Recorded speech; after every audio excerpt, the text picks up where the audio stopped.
Voyez? Et le sport était promu pour empêcher les gens de penser, pour les empêcher de réfléchir. C'était abruti à écouter tout ça. C'est pour ça, d'ailleurs, mes amis, que je n'ai pas la télévision. Et que j'en suis fier. Merci. Alors, vous voyez, c'est un peu, pour ceux qui aiment le cinéma, moi, j'y vais pas souvent, mais il y a un film que j'ai vu en allant aux Philippines, dans l'avion, ça s'appelle Matrix. Eh bien, c'est ça. Matrix, c'est la matrice qui crée les hommes intégralement depuis le début. Et les modèles qui sont non conformes, ou les contestataires, ceux qui ne sont pas d'accord, sont rejetés dans la mer et noyés. Alors, il y a Matrix 1 et Matrix 2. Il s'agit en réalité, comme dit Simon, être maître de la vie. C'est un prophète, comme je vous l'ai dit, de l'ère nouvelle. Je ne sais pas si on l'appellera Ford, mais c'est une ère nouvelle qui se dessine et ça rejoint l'analyse du New Age qui dit que nous sommes passés de l'ère du poisson, symbole du Christ, à l'ère du Verseau. Alors vous voyez, je vous parlais, ça j'aurais peut-être dû vous en dire avant, quand je parlais de la morale et de l'éthique, et que je vous disais que, bon, en réalité, en médecine, la science évolue tout le temps. Alors on vous dit un truc à un moment, on vous dit le contraire à un autre moment. On dit régime sans sel pour les cardiaques, après ça on dit mais on a mis les cardiaques en perfusion de sel, on n'a pas réussi à leur faire monter leur tension, puis maintenant on revient au régime sans sel. Je vous passe le régime des bébés, ou l'allaitement terminé, puis maintenant tout le monde dit qu'il faut revenir à l'allaitement. Soigner la syphilis avec du cyanure de potassium et de l'antimoine, parce que le mot d'antimoine, c'est parce que c'est un moine qui l'a manipulé et qu'il en est mort. Soignez la syphilis avec ça. Maintenant, vous feriez ça en France, vous iriez directement en prison. Ceux qui restent dans la médecine, bien sûr, c'est les découvertes qui sont stables et qui servent, mais elles-mêmes évoluent. Ce qui reste, c'est la morale. C'est la morale médicale. C'est-à-dire, en réalité, ce qui relie l'homme à son médecin et ce qui relie ces deux personnages-là à Dieu. Alors ça n'existe plus. On a s'étant débarrassé des 10 commandements et de la morale des 10 commandements, suppression, tu ne donneras pas de breuvage abortif à la femme enceinte dans le serment d'Hippocrate.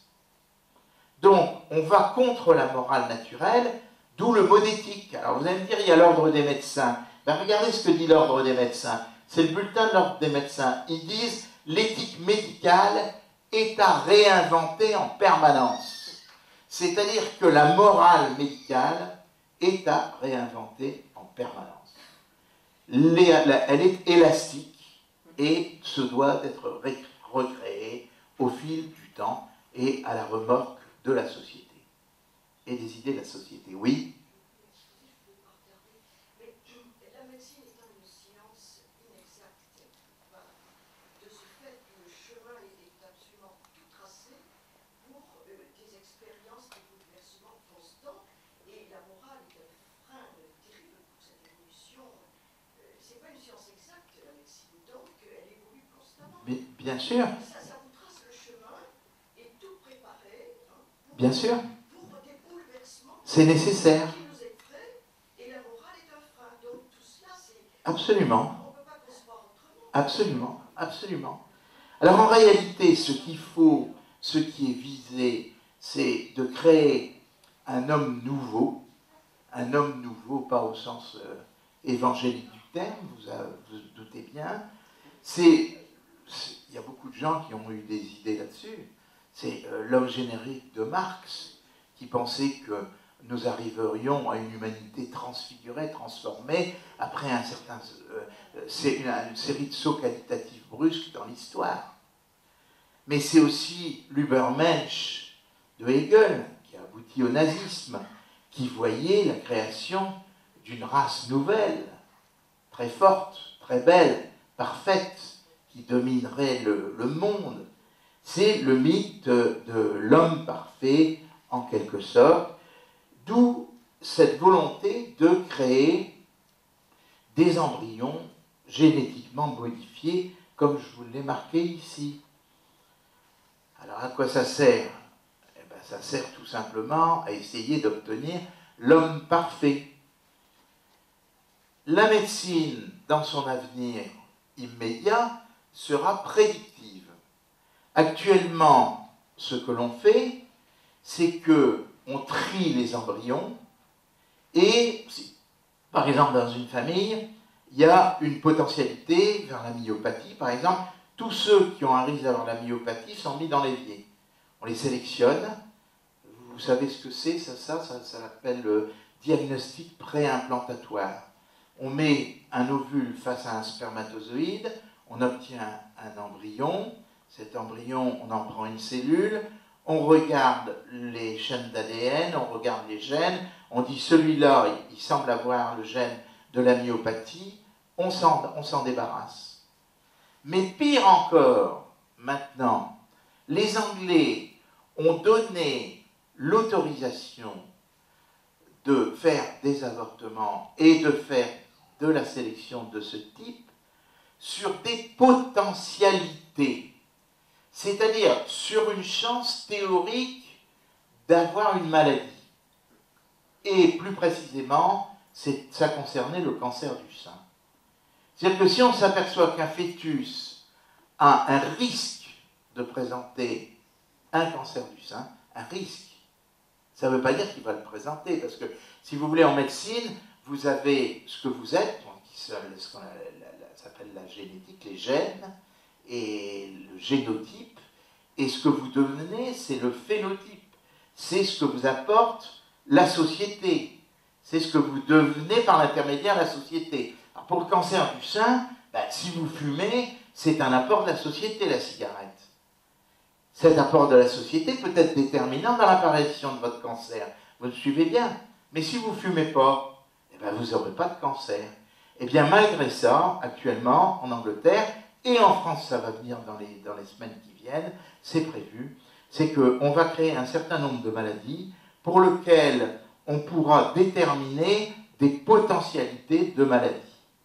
On se pose à cette affaire-là, tout ça c'est des notions très récentes dont je ne parlais pas auparavant, c'est que ça se bouscule au portillon, parce que vous risquez dans votre vie de faire de l'eczéma, vous risquez de faire un cancer colorectal et un cancer du sein, par exemple. Alors, comme ça se bouscule au portillon, on va devoir tuer tous les embryons. Ce qui est impossible. Si bien que ça pose un problème réel. Mais ça sera certainement, une recherche vers l'homme parfait où chaque femme pourra dire moi je veux un enfant comme ça, je veux un enfant qui soit attiré par la musique ou un enfant qui a un grand nez. Voilà, c'est un peu ça comment ça se profile. Alors cette chosification, vous la connaissez, cette chosification de l'être humain. L'être est un matériau qui se gère, comme disait Henri Simon, ce que je vous répète, c'est l'avortement. Bon, alors je ne vais pas vous parler de l'avortement, vous connaissez la situation, c'est 250 000 avortements en France. Bon. C'est les infanticides dont je vous ai parlé tout à l'heure. Ici, vous allez voir, les autorités, ça se passe en Ukraine. Selon la BBC anglaise, l'avortement et l'infanticide de bébés ukrainiens en bonne santé alimentent l'industrie de la recherche sur les cellules souches. Les autorités locales ont exhumé dans ce cimetière utilisé par une maternité les corps de 30 nourrissons et fœtus, dont certains démembrés, ainsi que des organes. Un enregistrement vidéo de l'exhumation a été envoyé, etc. Vous voyez, donc, on prend des enfants pour faire des expériences, en quelque sorte. Bon. Les trafics d'êtres humains qui se développent, surtout à partir de la Grèce, ça c'est encore des articles Greece, Seas et Rise in Baby Trafficking. Ça veut dire que la Grèce voit un développement du trafic de bébés qui est ici, parce que en Grèce, il n'y a pas de législation concernant l'adoption.